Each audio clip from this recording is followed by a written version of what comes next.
이것도 좀 황당한 겁니다. 남자친구가 여자친구에게 거짓말을 해서 금전 이익까지 받는데 거짓말한 횟수가 무려 335번 거짓말한 사건입니다. 사건의 전말 함께 보시죠. 반대로 말하면 335번 속았다는 얘기잖아요. 그렇죠. 4년간 335번 거짓말, 여친 속여 3억 원을 뜯어낸 30대. 2013년 6월 신용불량자 100씨, 34살, 여자친구 이씨에게 오빠가 생활비가 필요하니까 10만 원만 빌려줘. 당당해요. 10만 원만 빌려주라는 얘기를. 그리고 내가 곧 밀린 월급 7천만 원이 나오니까 다 갚을게. 라는 등등의 거짓말로 돈을 빌리기 시작합니다. 급기야 내가 할머니에게 집을 상속받았다. 라고 거짓말이 들통날 것을 우려해서 등기소 서류까지, 증문서까지 위조한 거예요. 2013년 6월에서 2017년 8월까지 모두 335번 2억 8천여만 원을 해당 여자친구에게 챙긴 혐의입니다. 백 씨는 사기 및 공문서 위조, 위조 공문서 행사 혐의로 기소가 됐고 1심에서 징역 1년 4개월을 선고받고 법정 구속된 상황입니다. 재판부는 이렇게 얘기했어요. 여자친구로부터 빌린 돈 중 2억 7천여만 원을 지급하라. 쉽게 말하면 돈 갚아라. 라는 얘기입니다. 백진장님, 네. 이 남성은 또 어떤 남성입니까? 네, 2013년도 6월부터 사실 그 결혼을 약속한 여성에게 계속해서 이제 생활고 또 뭐 여러 가지 뭐 형태의 그 밀린 월급을 받으면 돌려주겠다 뭐 이런 식으로 했는데 이게 제목을 저는 이렇게 붙이고 싶어요. 어떤 제목? 그놈의 정 때문에. 그 이 여성들이 때문에. 굉장히 그 정에 좀 약한 부분이 있습니다. 그래서 계속 속는데 예전 같은 경우에는 이제 금품을 편취하고 그다음에 정조를 유래해서 혼인빙자 간음죄가 있었는데 그게 지금 없어졌죠. 혼인빙자 간음은. 근데 제가 일선에서 보면 이런 경우 있어요. 간호사 일을 하면서 그 대학 얘기는 안 하겠습니다.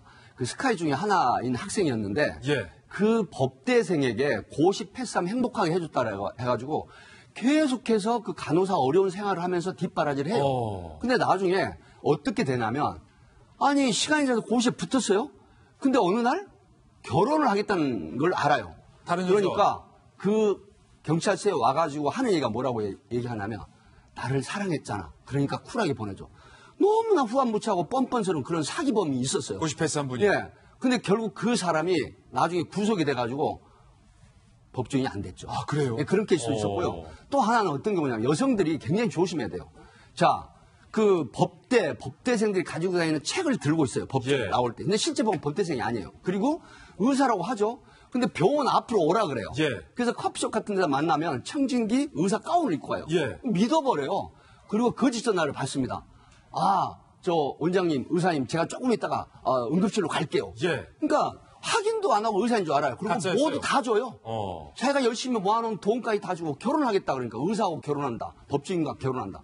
근데 기자들을 사칭해 사기친 건 없더라고요. 기자를 사칭한 사람은 없었다. 예, 근데 어찌됐든 이런 걸 쏙는데 예. 이런 부분에 절대 믿으면 안 돼요. 그래서 반드시 확인을 하고 지금 이 시청하시는 상당히 그 우리 혼기를 앞둔 엄마들도 많이 계실 거라고 좀 봐요. 예. 그렇기 때문에 혹시 사익감으로 소개하는 경우에 직업이 뭐냐라고 해서 뭘 해야 되냐면 반드시 재직 증명서 필요 없고요. 예. 그 해당 병원이나 그 해당 법 기관을 직접 전화하거나 찾아가서 확인하는 게 가장 좋습니다. 예. 그래야 사기를 방지할 수 있습니다.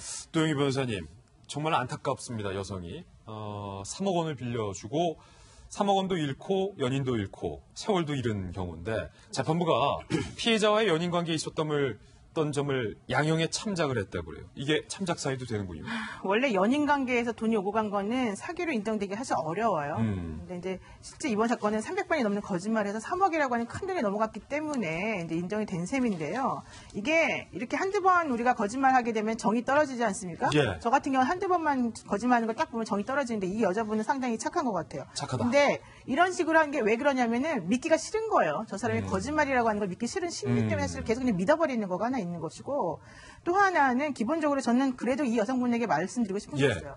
할머니한테 집을 상속받았다면서 그 문서 서류 보여줬다 그랬잖아요. 그 서류 전부 다 그러면 그 정도면 나도 속겠다 하지만 그렇지 않아요. 할머니가 돌아가셔야지 상속이 되는 거죠. 그렇죠. 그러면 할머니가 돌아가셨던 장례식이 있었는지 가서 봤어야죠. 그렇죠. 연인 관계라면 할머니 장례식이 있었다고 말을 했을 것이고 당연히 갔었겠죠. 근데 그런 거 없이 그냥 갑작스럽게 어느 날 나 상속받아서 이러면 좀 이상하니까 그런 건 뒤져봐야 된다는 거죠. 뒤져보자. 그리고 또 하나 마지막 꼭 드리고 싶은 말씀은 차라리 지금 3억 뜯기는 게 낫다. 이런 남자랑 평생 살아보세요. 완전히 망하는 거예요. 거머리처럼 날 들러붙어가지고 내 정말 그 피고를 다 뽑아버리는 수가 있습니다. 오히려 불행 중 다행이라고 생각하시고 다시는 이런 식으로 사기 당하지 마십시오. 한번만 말씀드릴게요. 노영희 변호사님 돌직구쇼에 절대 필요한 돌직구. 맞습니다. 조심하시라. 네. 두 분 아무래도 저 몰래 만나세요? 회의하신 것 같아요. 두 분과 함께 이야기 나눠봤습니다. 감사합니다.